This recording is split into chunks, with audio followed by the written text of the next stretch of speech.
4 ವರ್ಷದ ಹಿಂದೆ ಪ್ರೀತಿಸಿ ವಿವಾಹವಾಗಿದ್ದ ಜೋಡಿ ಇವರದ್ದು.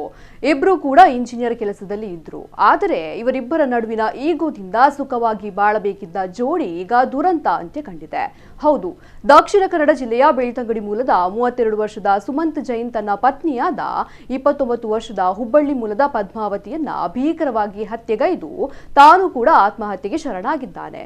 ಕಳೆದ 4 ತಿಂಗಳ ಹಿಂದೆಯಷ್ಟೇ ಬಾಡಿಗೆ ಮನೆಯೊಂದಕ್ಕೆ ಶಿಫ್ಟ್ ಆಗಿದ್ದ ದಂಪತಿ ನಡುವೆ ಪದೇ ಪದೇ ಮನೆ ವಿಚಾರಕ್ಕೆ ಜಗಳ ನಡೀತಾ ಇತ್ತು. ಜಗಳ ವಿಕೋಪಕ್ಕೆ ತಿರುಗಿದ್ದರಿಂದ ಪತ್ನಿಯನ್ನ ಸುಮಂತ್ ಕೊಲೆ ಮಾಡಿದ್ದಾನೆ.